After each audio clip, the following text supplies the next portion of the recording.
네, 오늘 말씀 보도록 하겠습니다. 누가복음 15장 1절에서 7절까지 말씀입니다. 누가복음 15장 1절에서 7절까지 말씀, 저 한 절 여러분 한 절 교독하고 마지막 절은 합독하도록 하겠습니다. 저부터 읽겠습니다. 모든 세리와 죄인들이 말씀을 들으러 가까이 나아오니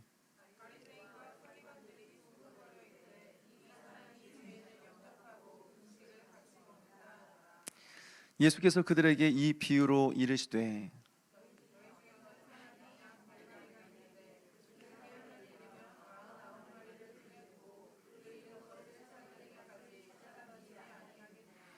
또 찾아낸즉 즐거워 어깨에 메고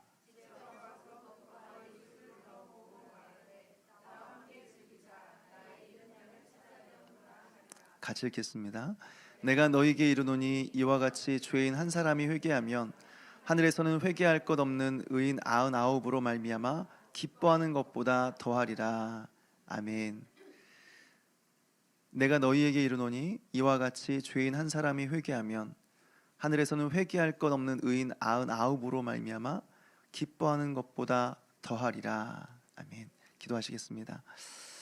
하나님 아버지, 오늘 이렇게 주일 우리를 예배의 자리로 불러주시고 또 말씀 앞에 서게 하여 주심을 감사드립니다. 하나님, 오늘 말씀을 통하여서 우리를 만나주시고 우리에게 한없는 은혜를 베풀어 주시옵소서. 감사를 드렸고 예수님의 이름으로 기도하옵나이다. 아멘. 오늘 우리가 읽은 누가복음 15장을 보게 되면 이 세 가지 비유가 나옵니다. 보게 되면 잃은 양의 비유가 나오고, 그 다음에 잃은 드라크마 비유가 나오고, 그 다음으로는 잃은 아들의 비유, 즉 우리가 알고 있는 탕자의 비유가 나옵니다. 이 세 가지 공통점이 있는데요, 그것은 무엇이냐면 바로 잃은 것을 찾은 자의 기쁨입니다. 잃었다가 다시 찾았다는 것입니다. 먼저 잃은 양의 비유는 어떨까요? 양을 잃어버렸다가 다시 찾았습니다. 그랬더니 목자가 어떻게 하죠? 너무 기뻐서 양을 찾은 이후에 자신의 친구들과 동네 사람들을 다 불러 모아서 잔치를 벌입니다. 또 잃은 드라크마 비유는 어떻습니까? 한 여인이 동전 하나를 잃어버렸습니다. 이것은 단순히 그냥 동전이 아니에요. 바로 결혼 혼수품입니다. 그래서 여인들은 이 10개의 동전을 엮어서 목걸이를 하고 다녔습니다. 그러니까 어떻습니까? 하나를 잃어버리면 사실 이 목걸이는 의미가 없어요. 다시 말해서 10개가 다 있지 않으면 목에 걸 수가 없는 것입니다. 무엇보다 이것은 결혼식 때 아내에게 선물한 남편의 마음, 이 마음을 크게 상하게 만드는 일이었습니다. 중요한 것을 간수하지 못했다라고 하는 것이죠. 그래서 어떻게 합니까? 이 여인은 등불을 켜고 온 집안을 샅샅이 뒤지기 시작합니다. 결국에는 그 동전을 찾아내는 거죠. 그 결과 어떻게 합니까? 동일하게 자신의 친구들과 온 동네 사람들을 다 불러 모아서 기쁨의 잔치를 벌입니다. 마지막으로 잃은 아들의 비유입니다. 즉 탕자의 비유입니다. 이 비유는 어떨까요? 둘째 아들이 아버지의 재산의 일부를 받아서 집을 떠나죠. 그런데 아버지는 이 아들을 찾아 나서지는 않습니다. 그렇지만 아들이 다시 돌아올 때까지 계속해서 기다립니다. 계속해서 기다려요. 그러다가 저 멀리서 아들의 오는 모습이 보이자 아버지가 어떻게 합니까? 달려나가서 끌어안고 잃었다가 다시 찾은 그 아들로 인하여서 기뻐하면서 살찐 송아지를 잡고 큰 기쁨의 잔치를 벌이는 것이죠. 모두가 다 어떻습니까? 잃어버렸다가 다시 찾은 기쁨을 보여주고 있다라고 하는 것이죠. 근데 여기서 찾은 한 가지 차이가 있다고 한다면 양은 100마리 중에 한 마리죠. 그런데 잃은 드라크마는요, 동전 10개 중에 하나입니다. 그리고 마지막 이 아들은 어떻습니까? 둘 중에 하나이죠. 갈수록 어때요? 숫자가 점점 줄어듭니다. 그래서 잃은 것에 대한 중요성은 점점 더 극대화되고 있고, 동시에 찾은 자의 기쁨은 점점 더 고조되고 있는 것입니다. 생각해 보십시오. 우리가 100개 중에 하나를 잃어버린 것과 10개 중에 하나를 잃어버린 것과 2개 중에 하나를 잃어버린 것이 같습니까? 다르죠. 2개 중에 하나를 잃어버린 것이 훨씬 더 중요한 것이죠. 또 처음에는 자기가 기르는 양이었어요. 그런데 그 다음에는 결혼 혼수품입니다. 그리고 그 다음에는 자신의 아들입니다. 갈수록 그 가치와 중요성이 점점 더 강조가 되는 거죠. 그러니까 어떻습니까? 찾은 기쁨도 점점 더 증가되는 것이죠. 여러분, 이것이 바로 누가복음 15장의 내용이에요. 잃은 것을 다시 찾은 하나님의 기쁨을 보여준다라고 하는 것이죠. 여러분, 어떻습니까? 잃은 것을 다시 찾은 기쁨, 이런 기쁨을 누려본 적 있으십니까? 이전에 제가 청년부 사역할 때였습니다. 금요일마다 저녁 8시가 되면 온 교회 성도들이 함께 모여서 기도회를 했습니다. 그리고 기도회가 끝나면 저녁 10시에 대학생 청년들만 따로 모여서 이제 새벽 2시까지 함께 기도회를 했습니다. 지금도 기억나는데 참 많은 청년들이 모여서 정말 열렬하게 기도를 했습니다. 그렇게 기도하고 기도회가 끝나면 대부분 다 학생들이었기 때문에 차가 없어요. 그래서 교회에서 자라고 침낭도 사주고 했는데 뭐 허리가 아프다, 뭐 몸이 좀 불편하다, 뭐 춥다 해서 이 몇몇 차 있는 청년들과 제가 함께 차량 운행을 해서 집에 데려다 주었습니다. 근데 또 집이 또 교회 근처가 아니에요. 그래서 서울까지 차량 운행을 하고 집에 돌아오면 이제 새벽 4시 정도가 되었습니다. 근데 한 번은 기도회가 끝나고 청년들을 차에 태워주기 위해 집에 데려다 주려고 차에 태우는데 출발 전에 차를 좀 정리하느라고 제 손에 들고 있던 성경책과 휴대폰을 차 위에 이렇게 올려두었어요. 근데 깜빡하고 그냥 출발한 거죠. 그렇게 1시간 넘게 차량 운행을 했습니다. 1시간 넘게 신나게 차량 운행하고 집에 도착해서 차에서 내리는데 그때 생각이 났어요. 아, 내 성경책, 아, 내 휴대폰. 깜짝 놀라서 차 위를 보니까 다행히 성경책은 붙어 있더라고요. 성경책은 붙어 있었는데 성경책 위에 있던 휴대폰은 사라져 버렸습니다. 여러분, 지금 휴대폰이 기본적으로 다 스마트폰이죠, 그죠? 다 그렇죠. 근데 그때는 여전히 접는 폴더폰이 있었습니다. 그 삼성 갤럭시 폴드가 아니라 그냥 접는 폴더폰이 있었습니다. 근데 그때 저는 큰 마음을 먹고 그때 삼성 갤럭시 S3를 샀어요. 지금도 기억이 나요. 삼성 갤럭시 S3를 샀습니다. 그리고 그것을 산 지 일주일밖에 안 됐었습니다. 근데 그걸 잃어버렸어요. 그래서 어떻게 했겠습니까? 다시 차를 타고 그 새벽에 제가 지나온 길을 다시 돌기 시작했습니다. 그래서 혹시 휴대폰이 길가에 떨어지지 않았나 눈을 정말 크게 뜨고 그리고 온 사방을 바라보면서 찾은 것이죠. 그걸 찾았을까요? 못 찾았습니다. 못 찾았어요. 그리고 이틀 뒤에 해외 아울리치를 떠났습니다. 캄보디아로 갔습니다. 캄보디아 공항에 딱 내렸는데 정말 참 우연의 일치죠. 캄보디아 공항에 딱 내렸는데 그 공항의 대형 광고판에 뭐가 있었느냐, 삼성 갤럭시 S3가 광고를 하고 있었습니다. 그걸 보면서 얼마나 마음이 아팠는지. 어쨌든 돌아와서 바로 또 여름 수련회가 있어서 여름 수련회를 준비하고 여름 수련회 장소로 이동해서 열심히 사역하고 있었습니다. 그런데 수련회 이틀째 날에 오후 약간 한가하던 그 시간에 전화 한 통이 걸려왔어요. 휴대폰을 분실해서 이제 임시폰을 받아서 좀 사용하고 있었습니다. 근데 그 전화로 전화가 걸려왔어요. 받았더니 박재현 씨 되시죠? 하는 거예요. 혹시 휴대폰 잃어버리지 않았습니까? 여기 우체국입니다. 어떤 분이 길거리에서 휴대폰을 주어서 우체통에 넣어서 지금 여기 우체국에 보관하고 있습니다. 그러니까 어디 우체국인데 오셔서 찾아가십시오. 여러분, 그때 제 마음이 어땠겠습니까? 얼마나 좋았는지 그 수련회 장소에서 사람들이 많이 있는데 막 소리를 질렀습니다. 그리고 만난 사람마다 내가 휴대폰을 다시 찾았다, 내 휴대폰을 찾았다 외치면서 돌아다니기 시작했습니다. 여러분, 이것이 바로 누가복음 15장에 나오는 잃은 것을 다시 찾은 우리 하나님의 마음입니다. 이제 본론으로 돌아가서 누가복음 15장 4절에 보니까 이제 한 목자가 나와요. 그 목자에게는 100마리 양이 있었는데, 여러분, 그 당시에 양 100마리는 일반적인 숫자였습니다. 대부분 목자라고 한다면 100마리에서 한 200마리 정도의 양을 모아서 돌봤습니다. 그 중에 한 마리를 잃어버리는 것이죠. 여러분, 이 세상에는 두 종류의 잃어버린 양이 존재합니다. 하나는 한 번도 우리 안에 들어와 본 적이 없었던 양이고요, 또 한 종류의 사람은 우리 안에 있다가 밖으로 나간 사람들인 것입니다. 다시 말해서 처음부터 불신자였던 사람이거나 아니면 교회 안에서 신앙생활을 했지만 어떤 이유로 교회를 떠나 있는 사람들인 것이죠. 여러분, 이 중에 어떤 사람들을 다시 교회로 인도하기가 쉬울까요? 다시 말해서 어떤 사람들을 교회 안으로 다시 인도하기가 어려울까요? 사실 둘 다 어렵죠. 쉬운 것은 없습니다. 둘 다 어렵습니다.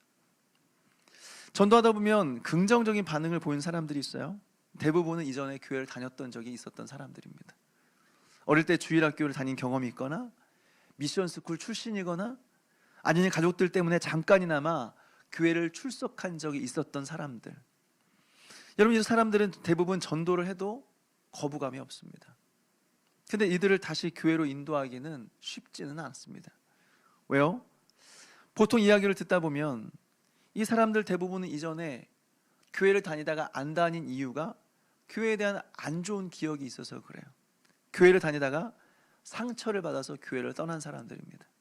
그래서 다시는 교회에 나오고 싶은 생각이 없어요. 이전에 말씀을 드린 적이 있는데요, 한 여성분이 전도를 하면서 전도지를 나눠줬습니다. 근데 70 넘어 보이는 한 할아버지가 막 화를 내면서 전도하지 말라고 막 소리를 질러요. 그래서 죄송합니다 하고 뒤를 돌아서는데 계속해서 그 뒤를 따라오면서 계속해서 그 여성분에게 욕을 하는 거예요. 그래서 이 여성분이 돌아서서 할아버지를 보면서 말했습니다. 죄송한데 왜 이렇게 저에게 말을 함부로 하세요? 제가 무슨 큰 잘못을 했습니까? 라고 말하니까 이분이 나중에 자신의 이야기를 꺼내더래요. 이분이 보니까 어릴 적에 자신의 아버지가 일제시대 때 목사였습니다. 근데 목회를 하느라 가족들을 못 돌봤어요.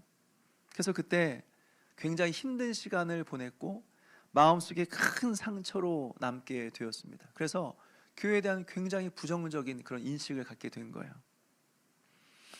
여러분, 이렇게 대부분 예전에 교회를 다니다가 떠난 사람들은 대부분은 상처 때문에 떠난 사람들이죠. 그렇지 않았다면 지금도 어쩌면 교회 안에 있었을 겁니다. 그런데 어려움이 있어서 교회를 떠났기 때문에 다시 교회 안으로 들어오기가 쉽지가 않다고 하는 것이죠. 그런 사람들을 교회로 인도하는 길은 참 어렵다라고 하는 것입니다. 둘째로 처음부터 교회 밖에 있었던 사람들이죠. 이 사람들은 처음부터 불신자였습니다. 이런 사람들의 경우도 참 전도하기가 쉽지가 않아요. 왜요? 교회 안에서 사용하는 단어들이 너무나 낯섭니다.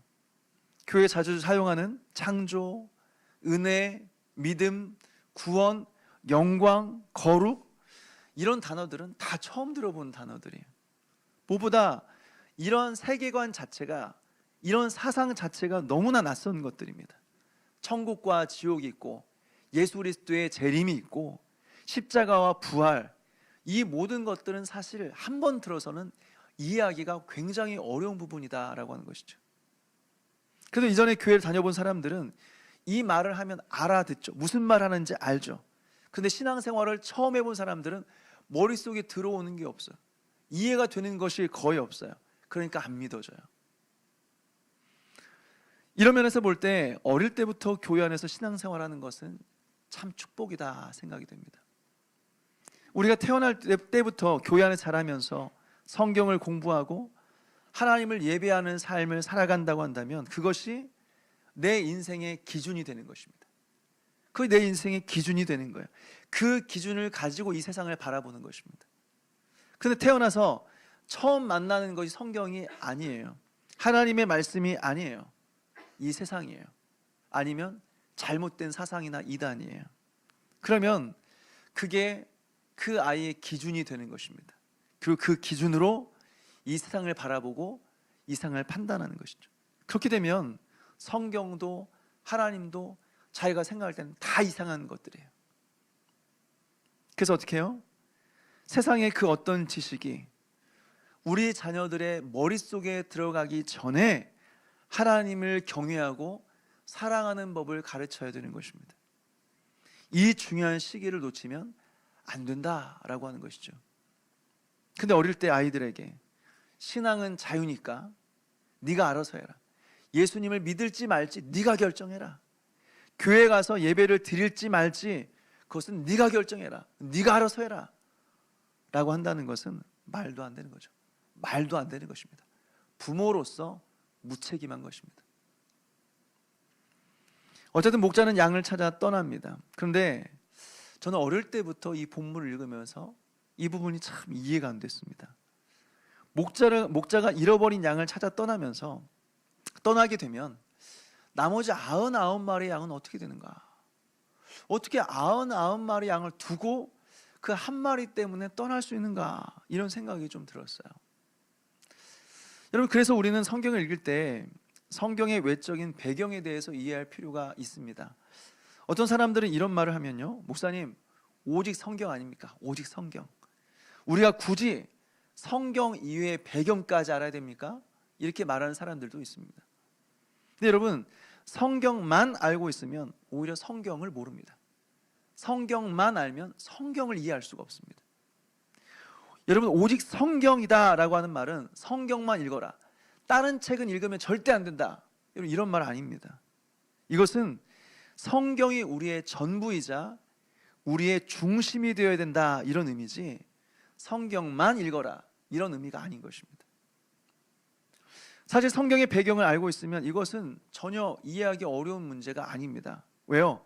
목자가 양을 칠 때 목자 혼자 양을 치는 것이 아니기 때문에 그렇습니다. 요한복음에 보게 되면 우리를 지키고 있던 문지기가 나오죠. 이렇게 목자는요, 목자를 돕는 사람들과 함께 양을 칩니다. 이것이 기본적인 상식이에요. 그리고 혹시 양의 수가 너무 적어요. 뭐 10마리, 20마리여서 그래서 목자 혼자 돌봐야만 한다면 여러분, 그래도 문제는 전혀 되지 않습니다. 왜요? 그 주변에 또 다른 양을 치는 목자들이 많이 있기 때문에 그렇죠. 그러니까 그 사람들에게 맡기고 떠날 수 있는 거죠. 그러니까 오늘 본문에서 99마리의 양을 두고 한 마리의 양을 찾으러 떠난다, 이것은 얼마든지 있을 수 있는 일이다 라고 하는 것입니다. 어쨌든 목자가 잃어버린 양을 찾아 떠났습니다. 그리고 결국에는 양을 찾아서 돌아와요. 그런데 오늘 성경을 보니까 어떻습니까? 목자가 양을 찾아 돌아올 때는 양을 어깨에 메고 돌아옵니다. 양을 찾아서 돌아오는데 양을 어깨에 메고 돌아와요. 여러분, 여기에 좀 주목해 볼 수 있었으면 좋겠어요. 목자가 양을 어깨에 메고 돌아오는데 여러분, 이 의미가 무엇일까요? 양과 함께 걸어오면 될 텐데 왜 굳이 양을 어깨에 메고 돌아오는 것일까요? 이것은 목자를 떠난 양의 상태를 말해주고 있습니다. 양의 상태가 안 좋다는 거예요. 다시 말해서 양 스스로의 힘으로 걸을 수 없게 되었다라고 하는 것입니다. 이전에도 목자와 양에서 말씀드렸던 것처럼 양들은 스스로 할 수 있는 것이 거의 없어요. 스스로 할 수 있는 것이 거의 없습니다. 특별히 양의 특징은 시력이 굉장히 나쁘다고 말씀을 드렸어요. 그러다 보니까 주변의 구덩이에 자주 빠집니다. 특별히 이스라엘에는요, 구덩이가 정말 많았어요. 그래서 양들이 길을 가다가 구덩이에 빠지는 경우가 굉장히 많았습니다. 이것은 신약시대 예수님의 말씀에서도 볼 수 있어요. 바리새인들이 예수님께 질문합니다. 예수님, 안식일에 병을 고치는 것이 옳습니까? 옳지 않습니까? 이 질문에 예수님께서 대답하시죠. 너희 중에 누구든지 양 한 마리가 있어서 안식일에 구덩이에 빠지면 너희들 당연히 구덩이에서 양을 건져내지 않겠느냐라고 답변합니다. 예수님께서 이런 예를 드셨다는 것 자체가 우리에게 무엇을 가르쳐 주는 것이에요? 이런 일들이 흔한 일이었다, 자주 있는 일이었다라고 하는 것입니다. 양들이 구덩이에 자주 빠졌다는 것이죠. 그런데 이 구덩이에는 물도 없고 먹을 것도 없고 아무것도 없습니다. 그러니까 일단 구덩이에 빠지면 어떻게 될까요? 떨어지면서 일단은 다리가 부러지겠죠. 또 그 안에서 물도 없고 먹을 것도 없으니까 먹지도 못하고 물도 마시지 못하여서 심각한 영양실조에 걸리게 되는 것입니다.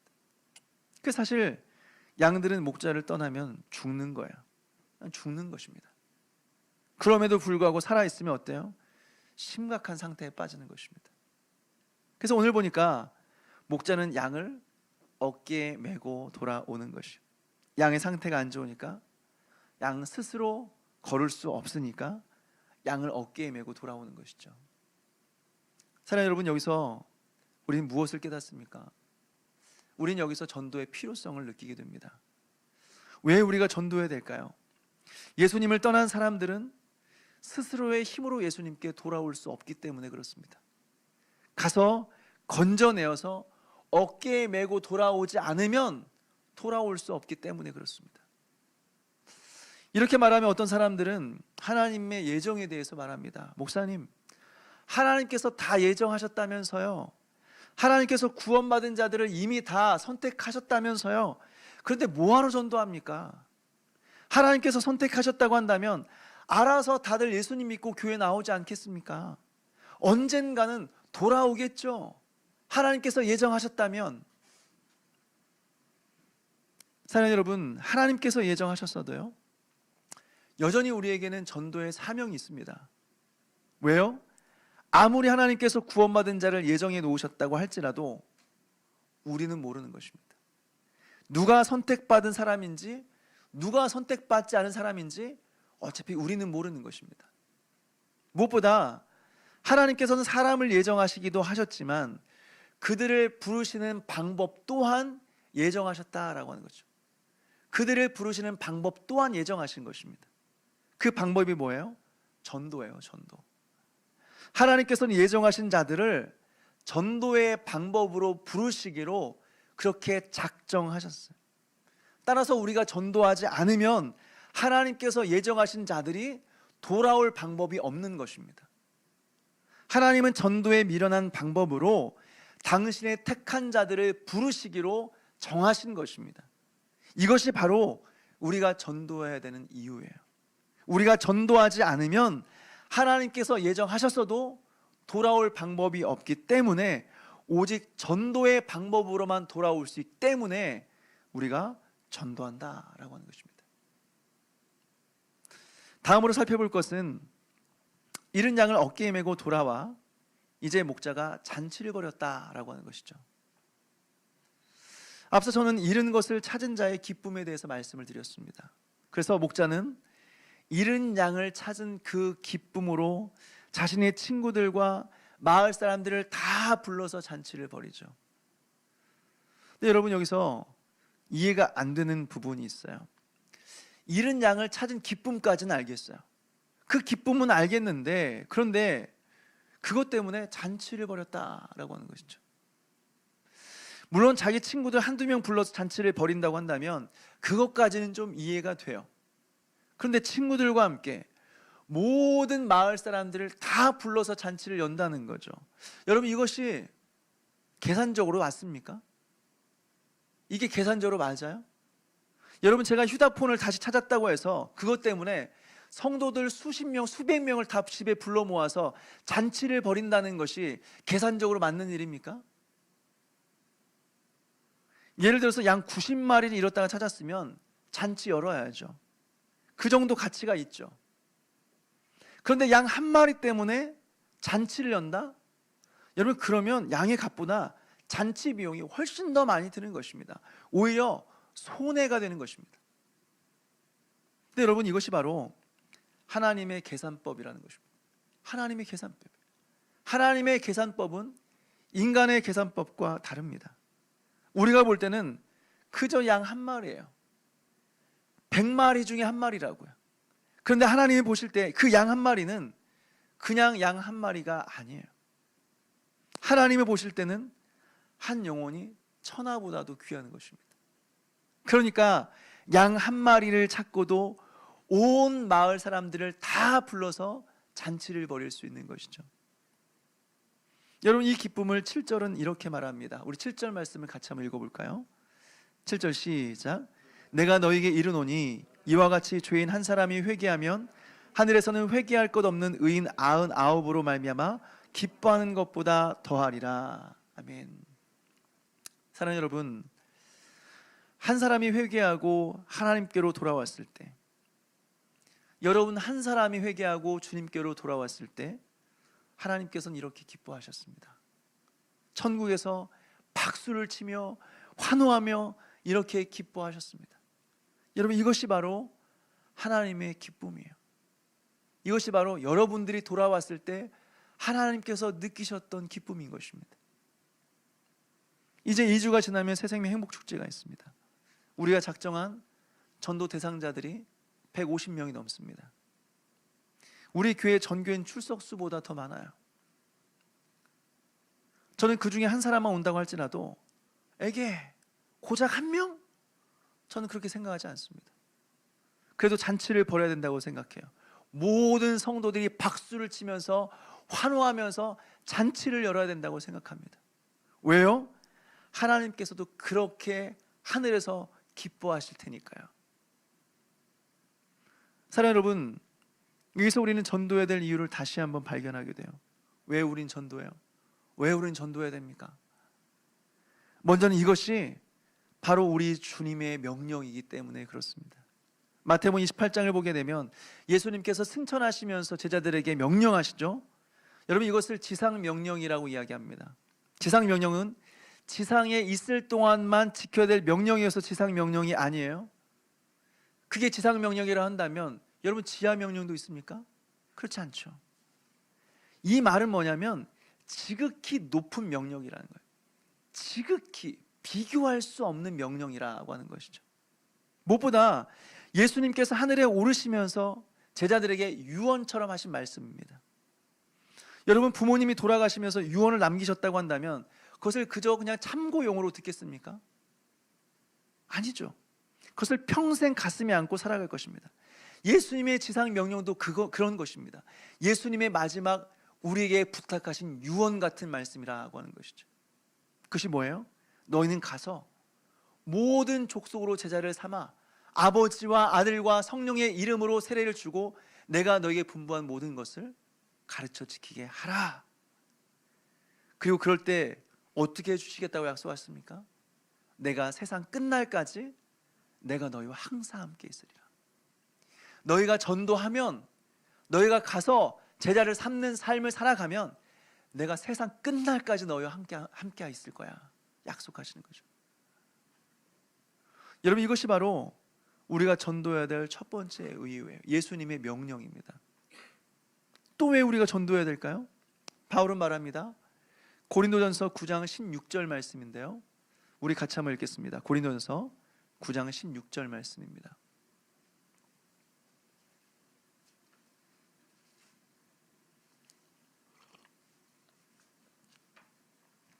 같이 읽겠습니다. 시작. 내가 복음을 전할지라도 자랑할 것이 없음은 내가 부득불할 일임이라. 만일 복음을 전하지 아니하면 내게 화가 있을 것이로다. 아멘. 뭐라고 말합니까? 전도라고 하는 것은 나에게 피할 수 없는 의무다. 부득불해야 될 일이다. 피할 수 없는 나의 사명이다 라고 말해요. 그리고 만약 전도하지 않으면 나에게 화가 미칠 것이다 라고 이야기하고 있습니다. 여기서 화가 미친다 라고 하는 것은 전도하지 않으면 진짜로 하나님께 징계를 받는다, 이런 의미가 아니에요. 그 정도로 바울이 전도에 대해서 부채의식을 가지고 있다라고 하는 것입니다. 전도에 대해서 빚진 자의 마음을 가지고 있다라고 하는 것이에요. 여러분, 우리가 누군가에게 빚을 지면 빚을 다 갚기 전까지는 너무 불안해서 견딜 수 없지 않습니까? 그것처럼 바울 자신이 복음에 대해서 빚을 졌다라고 하는 것입니다. 그래서 너무 그 마음이 커서 복음을 전하지 않고서는, 이 빚을 다 갚지 않고서는 견딜 수가 없다라고 하는 것이죠. 이것이 우리가 전도해야 될 이유라고 하는 것입니다. 다시 말해서 우리 모두는 복음의 빚을 졌기 때문에 이 빚을 갚기 위해서 전도를 해야 된다라고 하는 것입니다.